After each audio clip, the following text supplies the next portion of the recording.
چه این ویدیو قراره بهتون یاد بدم چطوری اپل آیدی بسازید و با گوشیتون راحت کار کنید. برو بریم.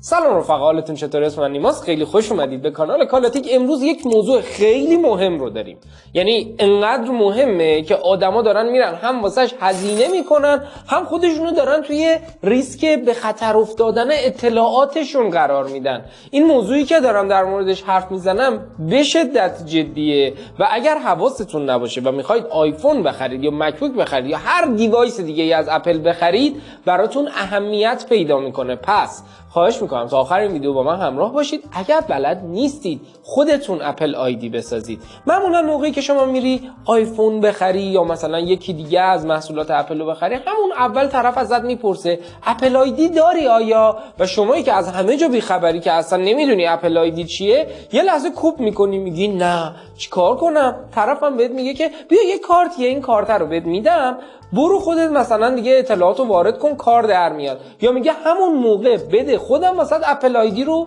بریزم. شما فکر میکنی یارو داره مثلا جنبل جادویی میکنه، کار خاصی میکنه و مجبور میشی که اونجا یه هزینه‌ای بپردازی و طرف واسه اپل آیدی یا بسازه یا یه کارت بهت بده که هر دوتاش یه کار فوق العاده اشتباهه. یعنی اگر شما بری هزینه بکنید تا یه نفر دیگه این اپل آیدی رو براتون بسازه یا کارت بهتون بده، یکی از بزرگترین اشتباهات زندگیتون رو انجام دادید به دو دلیل.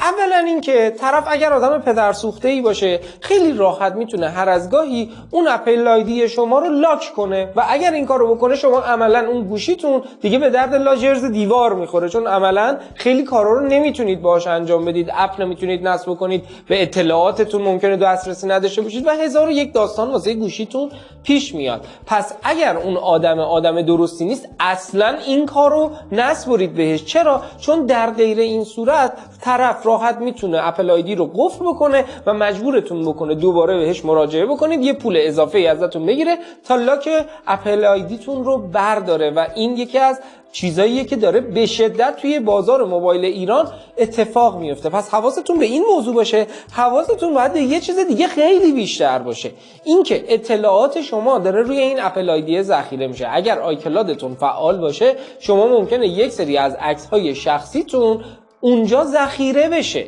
و چون اونجا آپلود شده، فردی هم که به اپل آیدیتون دسترسی داره میتونه به همه این اطلاعات دسترسی داشته باشه و طرف خیلی راحت میتونه بیاد بره عکس شخصی شما رو برداره، تماشاش بکنه یا ازش سوء استفاده بکنه. پس اگر به حریم شخصیتون اهمیت میدید، باید حواستون به این مسائل باشه. حالا اپل آیدی چیه؟ در واقع یه جور اکانته که شما واسه استفاده از محصولات اپل بهش احتیاج داری. اکانت اپل شماست و اگر شما اینو نداشته باشی، یک سری از امکانات دستگاه‌های اپل براتون کار نمیکنه. این شامل آیفون ها، مکبوک ها، اپل واچ و خیلی چیزای دیگه هم میشه. حالا ساختنش کار سختیه، چیز عجیب و غریبیه؟ نه. بیا بهت یاد بدم حالا چه جوری بسازی. آقا اولین کاری که شما باید بکنید اینه که بری توی گوگل سرچ بکنی US فیک آدرس یا آدرس فیک آمریکا. یعنی این چیز ساده رو شما خیلی راحت میتونی از توی گوگل پیدا بکنی، به خاطر اینکه اولا اپل ما رو به رسمیت نمیشناسه، بهمون اجازه استفاده از محصولاتش رو نداده و طبیعتا شما واسه اینکه بتونی از اپل آیدی استفاده بکنی و وارد حساب اپل خودتون بشید، خیلی راحت باید برید یک سری آدرس فیک پیدا بکنید و اون اصلا کاری نداره. شما به چند تا چیز احتیاج دارید. یکی ایالتیه که فرض مثال توی آمریکاست، طبیعیه. دومیش آدرس خونه‌تونه که میتونید راحت اون رو هم به دست بیارید. سومیش زیپ کد یا همون کد پستی و یه شماره تلفن همراه. اینا اطلاعاتیه که شما باید از توی اون سایت های فیک آدرس بردارید. هیچ کاری هم نداره، نه چیزیه که اطلاعاتتون رو به خطر بندازه، نه چیزیه که اصلا بخواد اذیتتون بکنه. فقط اینو میری تو گوگل سرچ میکنی، کلی سایت هم واسط میاره. حالا محض اطمینان من یکی دو تا سایت هم واسط توی دیسکریپشن میذارم، خواستی برو از همونجا فیک آدرس بگیر. بریم سراغ ادامه ماجرا. شما حالا فیک آدرستون رو پیدا کردید، وقتشه که برید ساین اپ کنید توی اپل آیدیتون. وارد گوشیتون میشید، میرید سراغ تنظیمات. اون بالا یه گزینه هست واسه این که شما وارد اپل آیدیتون بشید، روش کلیک میکنید، میرید توی صفحه بعد. اینجا شما باید اسم، فامیل و تاریخ تولدتون رو وارد کنید. اسم و فامیلتون رو که دیگه بلدید، اطلاعات خودتون رو بزنید. در نهایت باید یه تاریخ تولد وارد بکنی که تاریخ تولد میلادیه. اگر هم بلد نیستی که چجوری تاریخ تولد میلادی رو پیدا بکنی، یه سر برو time.ir، اونجا یه گزینه داره که تبدیل تاریخ داره. تاریخ تولد خودت رو بزن، تاریخ تولد میلادی تو تحویل بگیر، اینو اینور وارد کن، تمام. به همین راحتی وارد مرحله بعد میشی. توی مرحله بعدی شما باید ایمیلتون رو وارد کنید. ایمیل خودتون رو هم بزنید که بهش دسترسی دارید. بر ندارید اون ایمیلی که توی فیک آدرس وجود داشته و مال یه شخص دیگه است رو وارد بکنید. ایمیل خودتون، جیمیل دارید، یاهو دارید، هر چی که دارید همون رو وارد بکنید. بعدش هم باید یه پسورد واسه یه اپل آیدیتون انتخاب بکنید که این باید شامل مثلا یه سری حرف بزرگ و کوچیک و کاراکتر و اینجور چیزا هم باشه. اینو که زدی یه دورم باید وریفایش بکنی، یعنی همون پسوردی که وارد کردی رو دوباره وارد کن که یه موقع اگر اشتباهی چیزی زدی همون موقع مشخص بشه.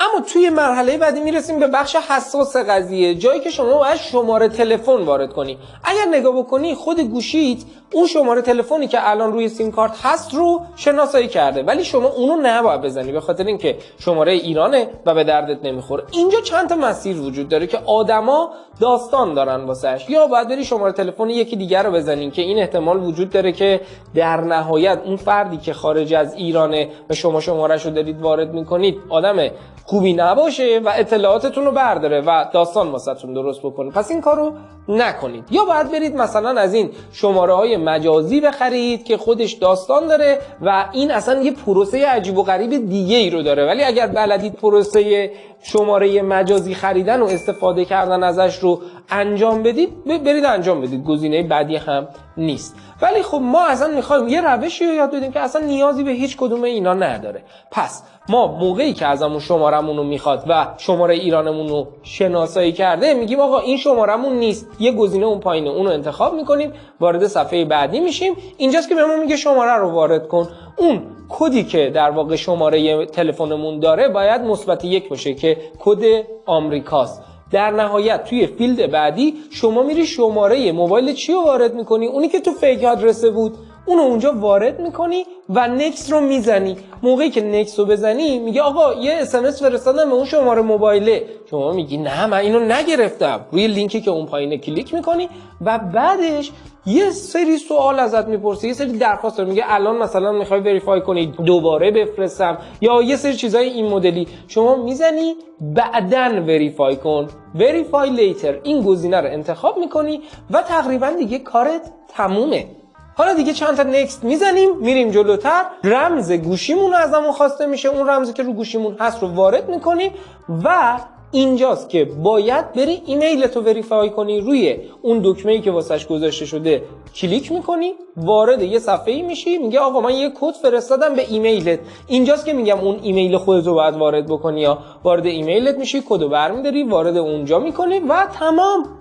اپل آیدیت ساخته شد. ولی یه سری کارهای نهایی باقی مونده تا شما بتونی کل این پروسه ساخت اپل آیدیت رو تکمیل بکنی. اینجاست که شما باید وارد اپ استور بشی، جایی که اپلیکیشن ها رو ازش دانلود میکنی. وارد این اپلیکیشن که بشی، میری سراغ یه اپلیکیشنی که میخوای دانلودش بکنی، روش میزنی، گزینه دانلود رو هم میزنی و اینجاست که بهت میگه آقا شما هنوز وریفای کامل نشده اپل آیدیت و یک سری اطلاعات هست که باید اونجا وارد بکنی. به محض اینکه این گزینه جلوتون قرار داده میشه روش بزنید، وارد یک صفحه جدیدی میشید و اینجاست که باید اون اطلاعاتی که توی فیک آدرس بود رو وارد بکنید. یعنی چیزایی مثل ایالت، شهر، کد پستی و حتی آدرس خونتون، همه اینا توی اون صفحه فیک آدرس هست. کپی، اینور پیست و همه این کارها رو که انجام بدید دیگه کار تمومه و شما میتونید از طریق اپ استورتون هر اپلیکیشنی رو دانلود بکنید، وارد آیتونز بشید، از اپل موزیک استفاده کنید، به 1000 تا چیز دیگه وصل بشید و تمام. از اینجا به بعد هر محصول دیگه‌ای هم که از اپل گرفتید میتونید به کمک همین روش اطلاعاتتون رو وارد بکنید. یعنی لازم نیست برید یه اپل آیدی دیگه بسازید، همین اطلاعاتی که اینور زدید رو اونور وارد میکنید. یعنی با همون ایمیل و همون پسوردی که واسه اپل آیدیتون ساختید در نهایت توی دستگاه دیگه‌تون هم ساین این میکنید و کار در میاد. دیدید چقدر ساده بود؟ حالا شما بیا پول بده مثلا به یه فروشنده که این کارو واسط بکنه، هم پول از جیبت رفته، هم اطلاعات توی معرض خطر قرار گرفته. هیچ کاری نداره، خودت انجامش بده به همین راحتی. دمتون گرمه که تا اینجا همراهمون بودید. اگر بازم سوالی داشتید توی کامنت ها بنویسید، همه رو جواب میدیم. یه نکته هم هست، این وسط به واسطه اینکه شما بدون شماره تلفن همراه اومدید این اپل آیدیتون رو ساختید، به آیکلادتون دسترسی ندارید. اگر خواستید بعداً میتونید شماره یه بنده خدایی رو گیر بیارید بزنید که آیکلادتون هم فعال شه. اما حالا اگرم نتونستی این کارو بکنی، خیلی چیز خاصی رو از دست نمیدی. برو در نهایت استفادهاتو بکن، اتفاق خاصی هم نمیفته. دمتون گرمه که تا اینجا همراه ما بودید. فعلا خداحافظ.